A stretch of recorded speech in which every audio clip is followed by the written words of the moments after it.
Hello everyone, this is one more episode of the Follow English podcast. Today is July 31st, 2018. I'm Marcos Gazana and I'm speaking from Porto Alegre in the south of Brazil. This is episode 164 of the Follow English podcast. Today I'm going to be talking about error correction. This is actually the fourth episode in a new series which I'm calling 25 Years of EFL Teaching. In this series, I'm basically sharing some of the experiences I've had in these 25 years of EFL teaching.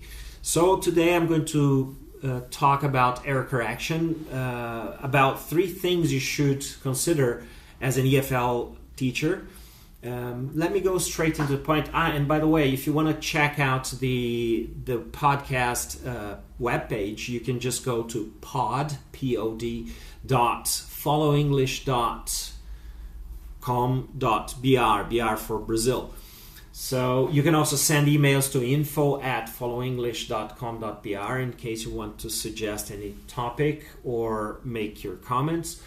So today I'm talking about error correction and the three things to consider. Let's get started then. The first item I would like to talk about is fluency. So the flow of the conversation in your EFL classroom. So how much do you want to interrupt your students versus how much you want to let them go and speak freely and gain the confidence they need to communicate and express their ideas, regardless of the number of mistakes they're committing. But you have to let them gain this confidence they need in order to go out there and speak and practice. Fluency, for you to develop your fluency, you have to practice a lot. So it's very important that you have the confidence to express your ideas and to speak seriously and organize your ideas well. If you want to help your students build their confidence, you have to listen to them, and you also have to let them speak. The second item I think is very important is to consider what kind of mistake you want to correct. So what's really a bad mistake or what's a not so bad mistake. So if there is just a little preposition that is wrong there in that sentence, why don't you just let your student go on? So this thing about correcting everything. A lot of students, they come to me and when we first meet, they say, "Whoa, I would like you to correct every mistake I make." Lots of things go in my mind, when I think about when to correct students. And even when I'm in class, sometimes I notice the mistake and let the person finish the sentence at least. And then sometimes I double think, I think again, and then I'm not going to correct this. Let him or her go on. So what kind of mistake you want to correct? What's a bad mistake? What should be corrected? Of course, you have to consider the student's levels. So if the student is intermediate level, gaining confidence, why do you want to correct that specific mistake with a preposition or something like that?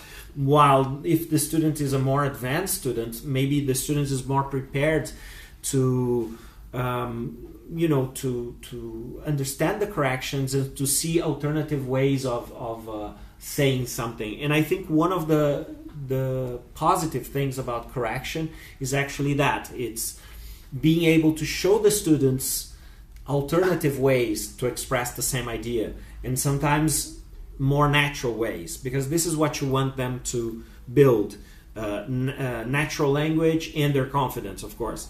So a natural way to communicate. The third, so this is the second point, just a quick recap here. The first point is fluency and the flow of the conversation, how much you want to interrupt. The second one is whether the mistake is bad or not so bad, and should you interrupt in that case. And the third thing to consider, and I think this is also very important, is when to correct. And so even if you decide, okay, this is a mistake I have to correct, when are you going to do that? Do you prefer to do it on spot correction? Sometimes I do that.